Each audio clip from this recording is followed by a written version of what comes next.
Welcome to the Deep Dive. This is where we take a big pile of information, really dig into it, and pull out the key nuggets, basically giving you a shortcut to being well-informed. Yeah, and today we're diving deep. We are.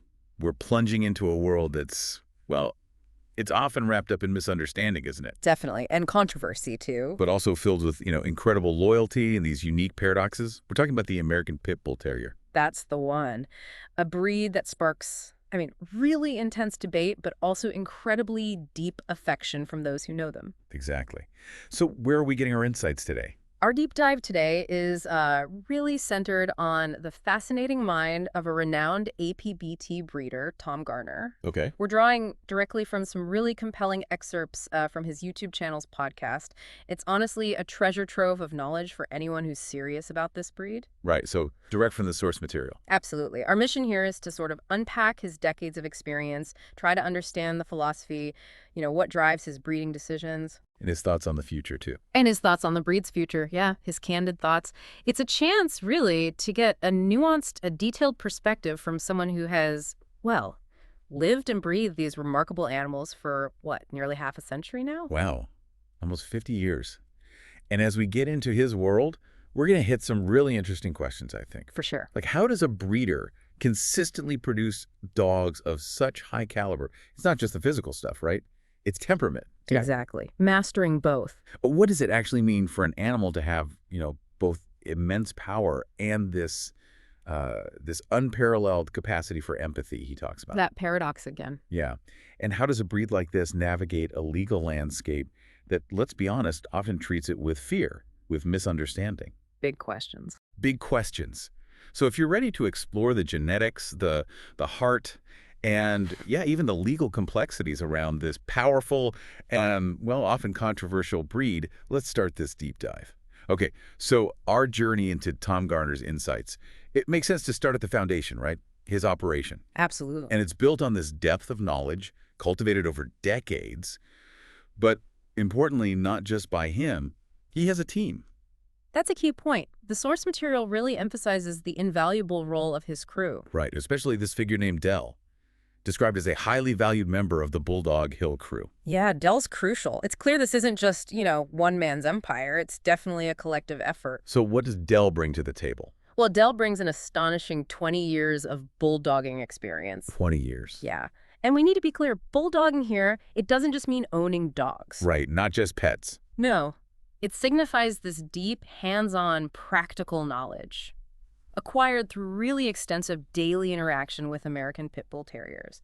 It's about understanding their behavior, their needs, training, health, their unique characteristics on an incredibly intimate level. So real boots-on-the-ground experience. Exactly. Garner highlights Dell's work ethic, which is apparently unparalleled, but maybe more importantly, his keen instinct about pit bulls. That intuitive understanding you only get from truly living and breathing the breed. You can't learn that from a book. You really can't. And this kind of cumulative, practical knowledge from his team, it's foundational to every insight we're about to explore.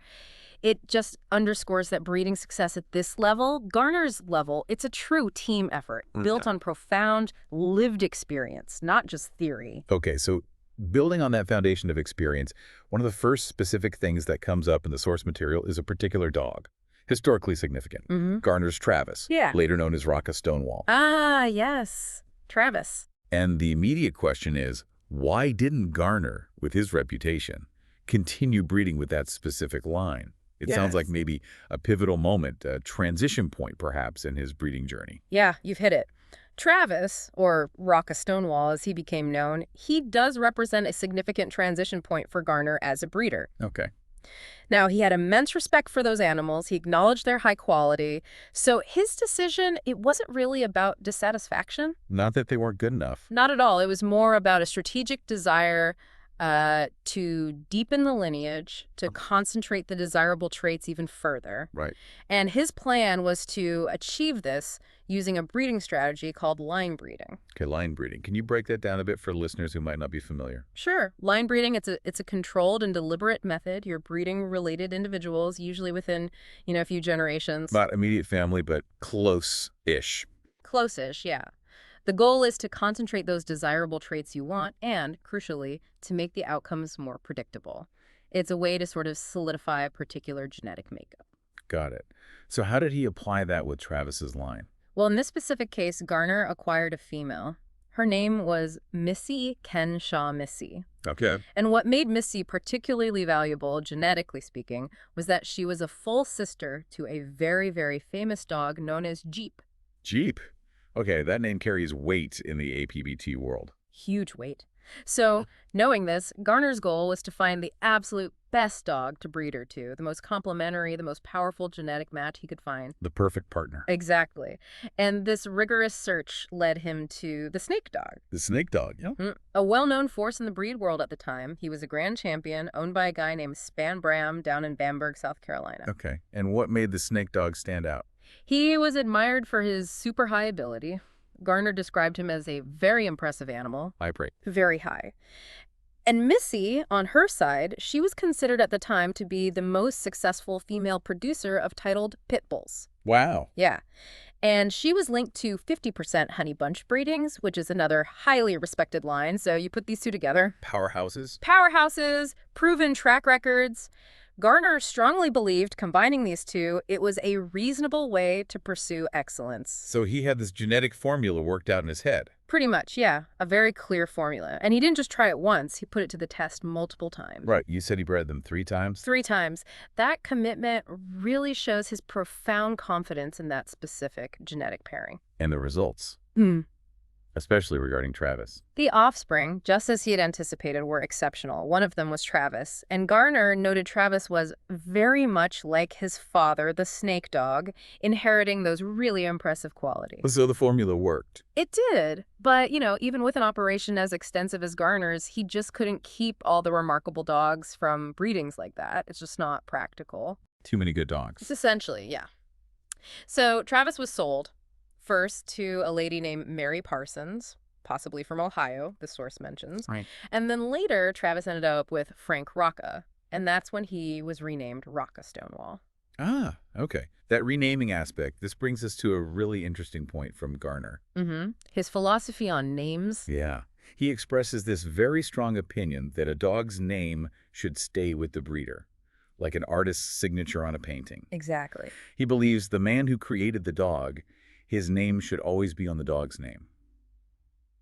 That's not just about a name, is it? It feels deeper, like legacy, intellectual property. It's absolutely deeper. Yeah. Garner's stance here, it's not just some trivial preference. It's a profound philosophical assertion. Right. He sees the breeder as a creative force, almost like an artist shaping these animals. A well-bred dog, in his view, is like a masterpiece. And the artist deserves credit.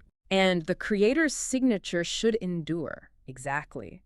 The breeder's name attached to the dog's name, for him, it's recognition of the immense knowledge, the effort, the vision that went into creating that specific dog. But even with that strong conviction. Yeah, even with that strong feeling, it's telling, isn't it? He still acknowledges Travis Stonewall as a high-caliber dog, regardless of the name change. Which says a lot. It speaks volumes about his ultimate commitment. The breed's excellence comes first, above all else. And Travis wasn't the only standout from that Missy X snake dog pairing, right? Not at all. That was just one piece of the puzzle.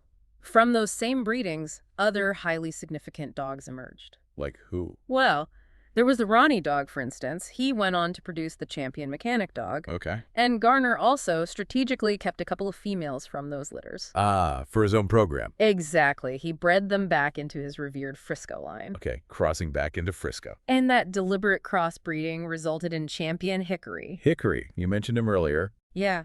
Garner considered Hickory as good a dog as I've ever owned.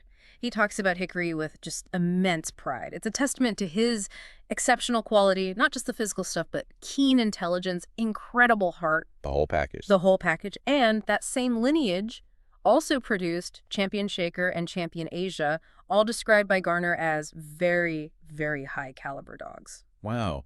So that one breeding really cast a long shadow. It absolutely did. It's clear that this foundational breeding, Missy and Snake, it laid the groundwork for an impressive legacy that continues to influence his lines even today. So wrapping up this first segment, this single story about Travis, it really reveals so much more than just, the details of a few dogs. Absolutely. It's a window into Garner's meticulous, almost scientific approach to genetics, his profound belief in certain foundational pairings, and even his philosophical stance on ownership, legacy, credit within this really dedicated breeding community. Yeah, it's a glimpse into the sheer depth of knowledge, the strategic planning, the passion required. It shows that excellence in breeding like this, it isn't just luck, is it? Not at all. It's deliberate, it's thoughtful, often painstaking work, driven by a very clear vision for what the breed can be and what it should be. Okay, moving from that foundational story of Travis Stonewall, let's shift gears to another cornerstone line. A listener specifically asked about the Leverett Jr. dogs Ah, Leverett Jr., yes. and their enduring presence in today's bloodlines at Bulldog Hill. This sounds like another really significant influence. Absolutely. Leverett Jr. is presented as an incredibly significant dog, a true cornerstone of Tom Garner's breeding program.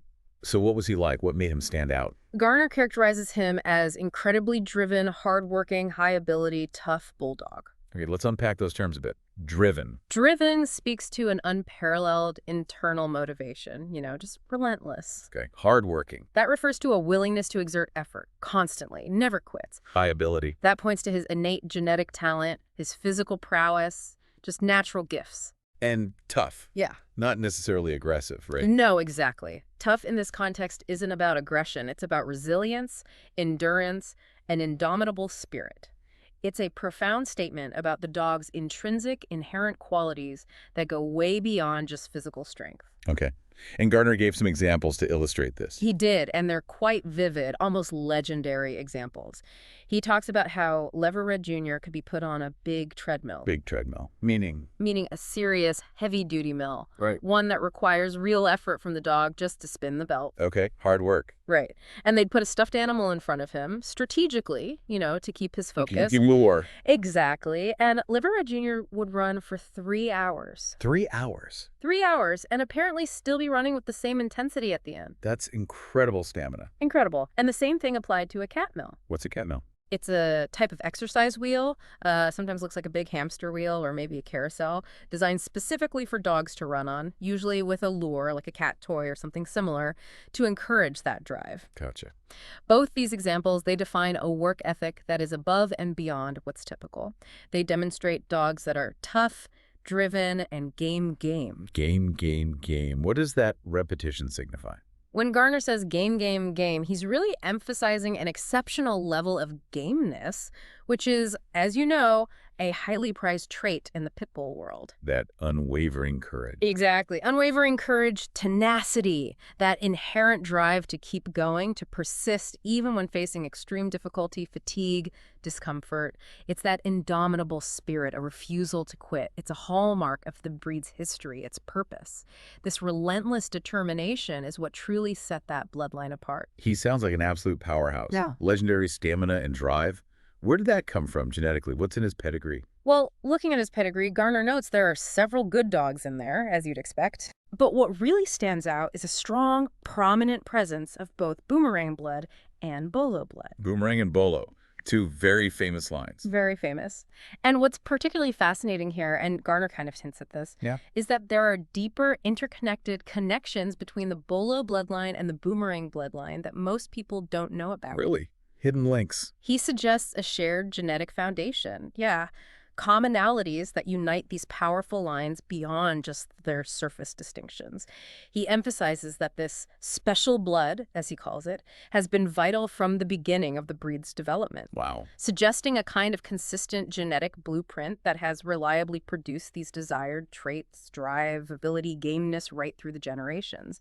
This historical connection back to the roots of the breed's best characteristics, that's key to understanding the sustained excellence you see in dogs like Leverett Jr. Okay, so you have a dog like Leverett Jr. with these incredible traits. The big challenge for a breeder, then, is making sure those qualities carry forward, right? Generation after generation. That can't be easy. No, it's definitely not easy. And that's precisely where the art and the science of meticulous breeding really comes into play. How does Bulldog Hill manage that genetic continuity? Well, the Leverett Jr. bloodline has successfully passed down its remarkable qualities. It's flowed through key descendants like Hickson and Hickson Jr., creating various strong branches in the lineage. Right. And Garner's current strategy, which really speaks to his long-term vision and his commitment to preserving these traits, is to collect them and bring them back together again whenever he finds pockets of Leverett Jr. blood. whether in new lines or existing ones. So actively seeking it out and consolidating it. Exactly. It's a proactive, almost curatorial approach, consolidating and strengthening these highly desirable genetics, making sure they stay robust, undiluted. And what helps make that approach effective? Is there something specific about these traits? Well, what's fortunate for breeders working with this particular lineage, and what makes this strategy so effective, is that the desirable characteristics, things like that intensity and intelligence, they appear to be controlled by dominant genes. Dominant genes. Okay, explain that. So a dominant gene, in simple terms, is one that expresses its trait even if only one copy is inherited from either parent. So you only need one parent to pass it on for it to show up. Pretty much, yeah. If a dog inherits that dominant gene for a certain trait, that trait is highly likely to be observable in the dog's characteristics, what we call its phenotype. Its outward appearance or behavior. Exactly. It's observable characteristics. And Garner refers to Bolo breed dogs, Leverett Jr. dogs, and Hickson breed dogs as being different points on the same genetic continuum. Genetic continuum. What does he mean by that? He means that these different lines, while they are distinct, they share this common ancestral genetic thread. A thread that reliably produces a consistent set of traits. Like intensity, intelligence, drive. Exactly. So if you have a dog from these lines, and those traits are clearly visible in the dog's phenotype, its observable characteristics, then you can reliably expect the majority of their offspring to possess those traits. Because they're dominant, they're predictable, they're consistently expressed. So the advice for breeders is clear then? Crystal clear, according to Garner. If you, as a breeder or an enthusiast, are looking for dogs with intensity and intelligence, a lot of drive, a lot of ability, his advice is, get a good Hickson dog that possesses those traits and breed them. Most of the pups you produce are going to have those traits. Simple as that almost. Well, simple in concept, complex in execution. But the point is, the Leverett Jr. blood flowing through descendants like Hickson and Hickson Jr., it's very much alive and well. It's actively shaping the current generations at Bulldog Hill, guaranteeing those sought-after qualities persist. That explanation of dominant genes, the genetic continuum, it really offers a powerful aha moment, doesn't it? For understanding how breeders aim to consistently produce dogs with specific, desirable traits. It really does. It clarifies how, through careful selection, strategic breeding, these qualities like intelligence and intensity aren't just, hoped for. They're reliably engineered, preserved within a line, building a consistent, predictable genetic future. Okay, that leads us nicely into the next question posed to Tom Garner, which is, who is his best stud on Bulldog Hill? The million-dollar question. And of course, he starts with a joke. He does. His response is, me, of course. And he adds this little quip that fewer people get the joke as he gets older, amusingly saying maybe people don't think of him as a stud anymore. Gotta love the humor. But the serious answer. The serious answer is actually really revealing. He says there isn't one single best stud at Bulldog Hill. Okay. Instead, he describes his operation as being stud-rich. Stud-rich. What does that imply? It's not just bragging. It implies this deep genetic bench, right? A broad selection of truly exceptional males, where each one excels in various critical aspects of the breed. He says the concept of best, it really depends on every aspect of the breed standard. Right, the whole picture. The whole picture. For the American Pit Bull Terrier, according to the standard, the dog should be athletic beyond pound for pound, beyond anything else that walks. That's a bold claim. It's an incredibly high bar, yeah, considering the athleticism out there. But it's one he believes his dogs consistently meet. And beyond just sheer athleticism, other key non-negotiable aspects include intelligence, heart gameness, that indomitable spirit again, and critically, an undeniable love of people. That love of people comes up again. He really emphasizes that. He hammers it home.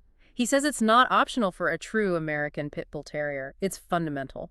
Which is fascinating, maybe even unexpected for some listeners, given the breed's power and, let's face it, the public perception sometimes. Absolutely. He called the pit bull a living, breathing paradox. How does he square that circle? The dog's capacity for, as he puts it, physical destruction, with this defining trait of love of people. It seems contradictory. Yeah, and this is such a profound and central point he makes. It's essential to understanding the breed's true nature, in his view. He argues quite passionately that their ability to deliver physical destruction to bear against an enemy and their ability to love are not necessarily contradictory. How so? In fact, he suggests something really unique. That in many cases, their willingness to bring the hurt, as he says, is actually an expression of love in pursuit of protection if they're loved ones. So their strength becomes loyalty, defense. Exactly. Their strength and tenacity, when properly directed, become the ultimate form of loyalty and defense for the people they bond with. He uses that analogy of kids playing soccer. Right. They don't hate the ball, they don't hate each other, they just love to passionately apply themselves athletically. He says pit bulls are the same way. They have this innate drive, this desire to engage and perform, but it's not rooted in malice. Okay. And then he draws this really sharp, powerful distinction to drive home the point about love of people being non-negotiable. What's the distinction? He says it's what differentiates a pit bull from a hyena. Wow. That's stark. It is. He says you wouldn't chain a hyena in your backyard and then bring it into your living room to lay in your kid's lap. The implication is clear. True pit bulls possess this inherent gentleness, this unparalleled capacity for affection that's deeply ingrained in their temperament. It makes them suitable companions despite their formidable physical gifts. So the gentleness exists alongside the power. Exactly. And that capacity for gentleness and affection coming from such a powerful animal, that's what makes the pit bull unique and, for Garner, so incredibly special. It's a love offered from a position of profound strength. And for him, that makes it more trustworthy, more profound. Okay, so if there isn't one single best stud, because they're stud rich, Yeah. how does Bulldog Hill manage to produce these high-caliber dogs across the board, each excelling in different ways? It sounds like a really complex genetic puzzle they're managing. It truly is a complex system, and it speaks volumes about their highly strategic breeding approach. Garner explains that while all the bloodlines at Bulldog Hill are rigorously maintained to be strong in all aspects of the standard. Right, a baseline of excellence. A baseline, yes. But then, each seems to be the best representative in at least one specific aspect. They are a cut above on at least one of them, reaching the pinnacle for a particular trait, having mastered the genetics that control that. Specialization within the whole. Precisely. Specialization within a holistic framework. Can you give examples? Which lines excel where? Sure. For instance, when he talks about extreme athleticism, he points directly to the Eli family studs. The Eli line for athleticism. Yep. He describes them as just a cut above athletically, implying this truly elite level of physical prowess. What does that look like specifically? Well, these dogs possess a super hard mouth. Hard mouth, meaning bite and grip. Exactly. A highly developed, powerful bite and grip, a key working attribute for the breed. They also have lots of fast twitch muscle, which is essential for explosive power and speed. Okay. And, he says, very favorable geometry in the muscle attachment points and the configuration of the body length as opposed to height. So their physical structure is optimized for performance. Perfectly optimized. Mhm. Garner uses this really compelling analogy. A work truck and a Lamborghini. Okay. Implying the Eli line has the refined, high-performance capability of a sports car, but maybe combined with the rugged utility of a work vehicle. It's that blend. That's a powerful image. And how did he achieve that? He says he has line-bred all of those dogs into having these components, meticulously building these athletic traits into the family over generations, and he actively encourages people to do the crosses between his different bloodlines. The Nixon match. Yeah. He likens the result to that Elon Musk truck, the Cybertruck that apparently outran a Porsche while towing another Porsche. Right. That synergy again. Exactly. A powerful, almost unbelievable synergy that maximizes the potential of each line when combined correctly. So how does he keep these specialized genetics distinct enough for that kind of tweaking, as he calls it, without just blending everything together over time? That requires a very disciplined, very intentional approach. He keeps each one of the families separate. Strict separation. Why is that so crucial? Because it allows him to preserve the specific concentrated genetics needed for tweaking a breed standard-related characteristic. Targeted improvements. Precisely. For example, if he sees a need for more intelligence in a certain family, he can strategically take a high-quality Hickson dog, remember the line known for intelligence, and put a shot of that in with the other blood of, say, the Eli dogs. A genetic infusion. Exactly. And lo and behold, you've elevated the IQ. It's a precise, almost surgical approach to genetic improvement and refinement. And has that worked? Combining intelligence with Eli athleticism? He meets that. Through this long-term strategy, their Eli dogs already seem to carry much the Bolo characteristics, which demonstrates the success of these targeted infusions, blending those desired traits over time. Can you name some specific Eli studs that exemplify this? He highlights several favorites: Ray Lewis, who consistently produces high-caliber offspring; Champion Akuma, who he calls the best son of Champion Dexter, and describes as an extraordinary animal and producer; Wow. and also Kemosabe and Bushwick Bill. He calls them pinnacle apex examples that reliably produce that top-tier athleticism and the coveted hard mouth. These are the flag bearers for raw power and athletic prowess in his yard. Okay, so Eli's the pinnacle of athleticism. What about intelligence? Which studs stand out there? For the intelligence component, the focus is squarely on the Hickson, Hickson Jr., and Hank lines. Back to Hickson, a Leverett Jr. Exactly. These are all described as very, very high-caliber, accomplished Bolo breed Leverett Jr. dogs, directly linking back to that intelligence and drive we discussed earlier. And you can really hear the personal connection here. Garner expresses deep attachment, immense value for all the dogs he mentions. It underscores the personal investment. He says he'd be heartbroken if anything happened to any one of them. It's far beyond just genetics for him. You can feel that connection. Yeah. What about other key traits, like gameness? For gameness, he points to the red boy dogs. These are characterized as deep, deep game, that unwavering courage and persistence again. Right. And Garner proudly states they have improved them dramatically in terms of their athleticism. He asserts this line is no longer a victim bloodline and is now respected on every level. What does he mean by victim bloodline? Historically, some red boy lines might have been known primarily for their gameness, maybe sometimes at the expense of overwhelming physical power or top-tier athleticism compared to other lines. Garner's work has clearly addressed that, transforming the line, elevating it so it's formidable in all aspects of the standard now. Impressive development. Is Red Boy himself still part of the program? Remarkably, yes. Red Boy himself is still around, still productive. He's a 90 ROM dog. 90 ROM. What does ROM stand for? ROM means Register of Merit. So a 90 ROM dog means he has produced 90 offspring that have also achieved a Register of Merit themselves.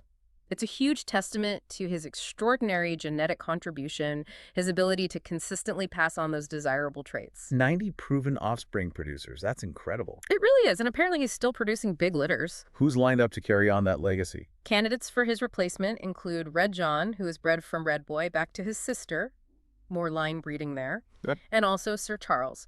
Both are seen as really embodying the excellent characteristics of the improved Red Boy line. And is there anything even newer coming through that line? I think the source mentioned a promising pup. Yes. There's a new, highly promising male pup. He anticipates naming him Rex, carrying on a legendary name from the breed's past. A new Rex. A new Rex. These pups are very young, about 3 months old at the time of the recording, so a very recent and exciting addition. And the breeding behind this new Rex. It's a truly significant lineage. His sire is a dog named Seaman. Seaman himself was from the famous Rex, a dog jointly produced way back by Russ Heron TVK and Durant Cottingham in the late 90s, a name that resonates with breed historians. Wow, deep roots. Yeah, the mother. The dam is Sansa. Garner identifies her as his best daughter of Red Boy to his sister Ginger. So you're bringing together two incredibly strong line-bred components there. A powerful combination. Very powerful, very carefully planned. And this new Rex, even at this young age, is apparently showing great superiority already, exhibiting those early signs of exceptional qualities that suggest a really bright future for this particular line. Okay, one more category. What about traits like prey drive, pace, aggression when needed? For those specific traits, Garner recommends the double stack line. He notes these traits are particularly evident when you look for them in an inbred characteristic or form, meaning they're deeply ingrained genetically in that line. And any related lines. He also points to the haystack line. He describes this as representing a reincarnation of the old alligator blood. Another historically powerful lineage known for these specific working attributes. Alligator blood. Yeah. And he gives a compelling example. A specific dog named Wyatt. Wyatt is noted as being a virtual clone of the original alligator dog, and he comes off of haystack. A clone. Visually or temperamentally? Likely both, in terms of embodying those core alligator traits. And interestingly, Wyatt's the biggest dog on the yard, currently. Despite coming from what Garner calls the smallest stud they've had in recent decades. Huh. Genetics works in mysterious ways sometimes. It really highlights the often unpredictable yet profoundly powerful genetic outcomes in breeding, doesn't it? where dominant traits can just resurface, sometimes even from unexpected pairings. These various bloodlines, each excelling in specific facets, really demonstrate Bulldog Hill's comprehensive, meticulous, deeply scientific approach to breeding truly exceptional American Pit Bull Terriers, aiming for that multifaceted ideal. It really does. This deep dive into the specific bloodlines, their strengths, it paints such a vivid picture. The sheer complexity, the dedication, the profound genetic understanding involved. It's huge. It's an intricate process, clearly, aiming for a dog that embodies that multifaceted ideal, not just one single trait, but that harmonious blend of athleticism, intelligence, gameness, and always that vital love of people. Yeah, constant evolving effort, balancing, enhancing, strategically combining this wide array of desirable qualities. Okay, so we've talked a lot about the breeding, the genetics, the dogs themselves. But Tom Garner also speaks very candidly about the other side of the coin. The societal side. Yeah, the societal and legal pressures of owning American Pit Bull Terriers, especially over his, 45, 50 years in the breed. It sounds like it hasn't always been easy. No, he certainly paints a picture of intense pressure at times. Garner describes periods of high anxiety. High anxiety, how so? Where pit bull owners lived in genuine fear, uncertain if their door is going to be knocked off the hinges at 6 in the morning simply for owning the breed. Or even just for having equipment like a treadmill in their possession. Just having a treadmill could cause that. Absolutely. It illustrates the intense scrutiny, the sometimes irrational fear that's been historically directed at pit bull owners and the breed. He brings up this really stark paradox about treadmills. Oh, why? He recalls a time when animal control regulations actually required owners to have means of exercising their dogs. It was about promoting their well-being. Made sense. Dogs need exercise. Exactly. But then, as public perception soured, particularly around dogfighting fears, treadmills were suddenly looked at as first-order evidence of animal abuse. Wow. Complete reversal. Complete reversal. A clear signal in some eyes of illegal activities. And so those regulations changed. Treadmill ownership became suspicious, maybe even illegal in some places. Which is counterproductive for the dog's health. Totally counterproductive. Garner emphasizes dogs need to be exercised.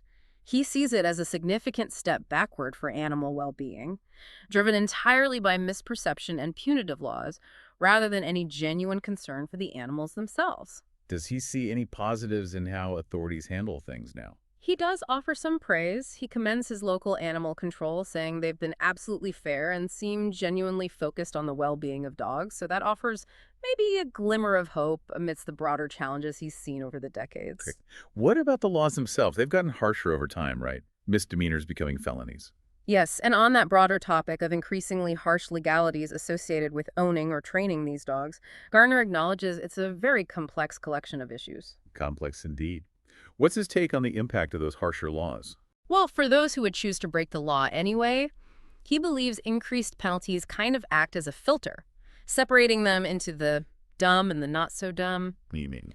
Meaning, increased penalties might lead some people to stop the illegal activity altogether, but others might just become a lot more careful about getting caught. So it changes behavior, but doesn't necessarily stop the activity. That seems to be his observation, yeah. It potentially shifts how illegal activities are conducted, rather than necessarily eradicating them. And interestingly, he doesn't actually believe these legalities have affected the overall quality of the dogs within the breed itself. Really? Despite the pressure? Yeah, he states it rather bluntly. Pit bulls everywhere, implying their genetic excellence and the commitment of passionate, perhaps careful enthusiasts persists regardless of legal pressure. But does he see downsides to making these activities illegal? He does raise a serious caution. He says that making an activity illegal invites a measure of corruption that taints the whole process. Corruption? How so? By driving activities underground, you create this shadow economy, a less regulated environment where bad actors can potentially thrive without oversight. He questions whether natural human mechanisms for allowing things to find their own proper level, maybe through community standards or self-regulation, might have led to a kinder, gentler level without compelling people to do things underground. So prohibition might have unintended negative consequences. That's exactly what he's suggesting, that perhaps a more open, maybe regulated approach rather than outright prohibition might have actually led to more humane outcomes in the long run. That's a really thought-provoking point. It makes you think about other areas where prohibition has been debated. Absolutely. And Garner explicitly draws that analogy himself. He compares it to drug prohibition. Ah, man. Making drugs illegal hasn't eliminated their use, right? Instead, it's driven the activity underground, sometimes leading to more dangerous situations.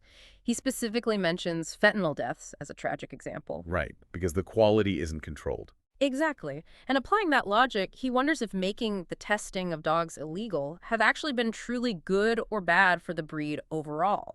He suggests it can force activities into these less regulated, potentially more harmful spaces where oversight is impossible and ethical concerns might just get ignored. So, just to be clear, he's not condoning illegal acts. Not at all. His perspective isn't about condoning anything illegal. It's about critically examining the unintended consequences of prohibition. Do these laws truly achieve their stated goals, or do they inadvertently create new, unforeseen problems, both for the animals and for responsible owners caught in the crossfire?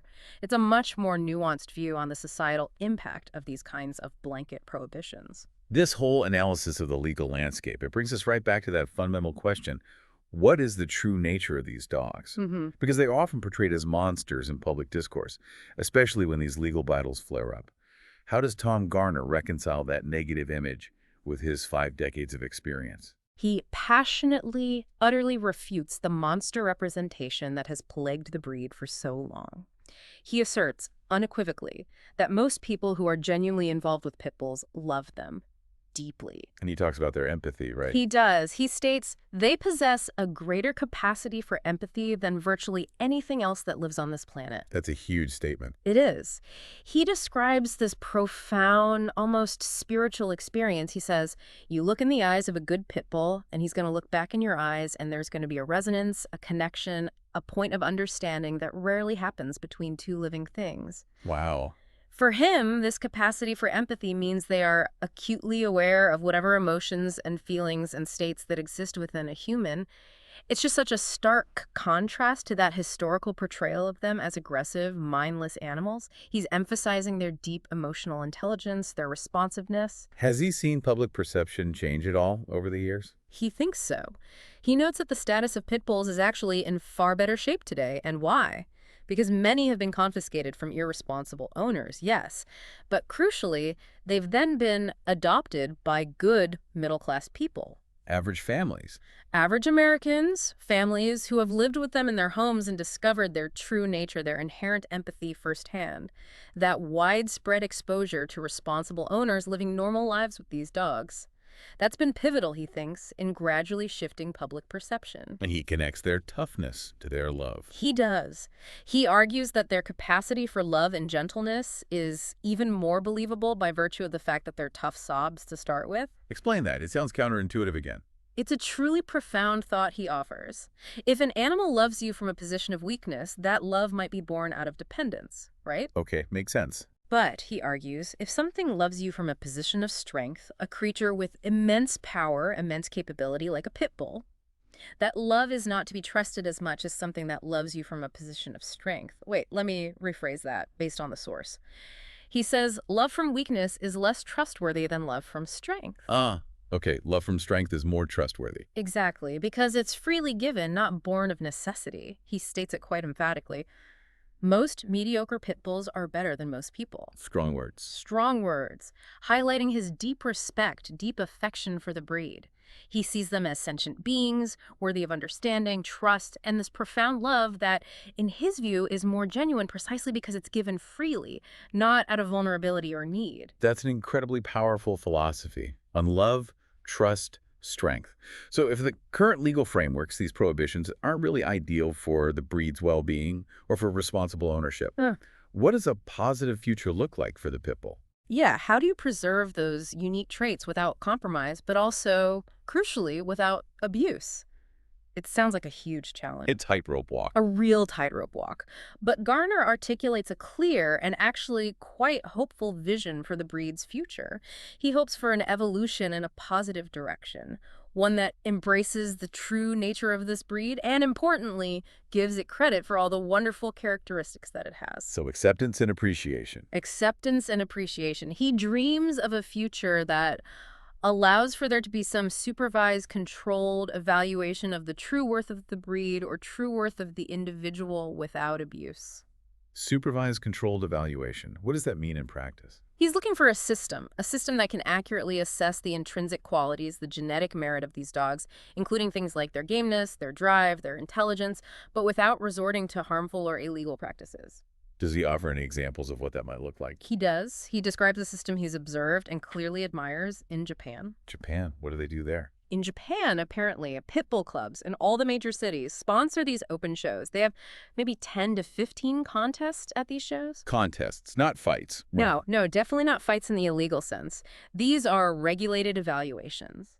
Crucially, they're conducted with veterinarians right there on site for immediate care, ensuring the dog's safety is paramount. And a dog might only be contested like this 2 or 3 times in his life. So very limited supervised events. What's the purpose? The purpose, he explains, is to establish that dog's genetic worth, to provide verifiable proof of its characteristics, its gameness, its heart. By proving itself in this controlled, supervised environment, it essentially gives that dog's bloodline a kind of free pass into the future. How so? Because its core desirable characteristics have been proven to exist, and proven in a humane, regulated manner. He sees this Japanese model as a potential better way than the current severe illegality in the U.S., a way to ensure that gameness exists in the breed without resorting to distasteful events. It's about ethical, transparent evaluation, not prohibition. That's a really interesting alternative model. And his stance on abuse itself. No. Unequivocally condemnatory, he makes this incredibly powerful personal statement. If someone tried to hang a dog from a tree, something would die there, but it wouldn't be a dog. Wow. That leaves no room for doubt. None whatsoever. It highlights his deep ethical stance. His belief that pit bulls are not just property to be abused or treated without an understanding of the fact that they're sentient animals with feelings, intelligence, a capacity for connection. So the ultimate challenge. The ultimate challenge, he believes, for breeders, for fans, for everyone who cares about the breed, is to find ways of evaluating dogs without endangering them any more than necessary, or without harming them any more than necessary. Evaluation without harm. Exactly. He even cites Napoleon's, quote, "Exhaustion makes cowards of us all," suggesting that evaluating a dog's heart, its drive, can, in some contexts, involve working them on a treadmill, seeing how they perform when tired. But carefully. Very carefully. He strongly cautions against misinterpreting results or pushing dogs too far or harming them in any way. The absolute key, he stresses, is to capture the dog's interest.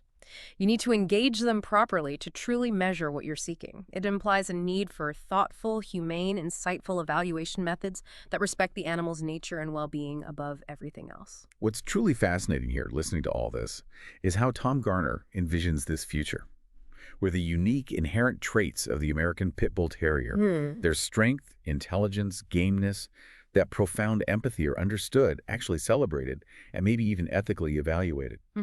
All within a framework of responsible, humane practices. It's such a complex balance, isn't it? Preserving a genetic legacy, adapting to shifting societal perceptions, and ultimately aiming for this respectful, informed coexistence between humans and these, well, truly remarkable animals. Hashtag outro. So pulling all this together, what does this all mean for us?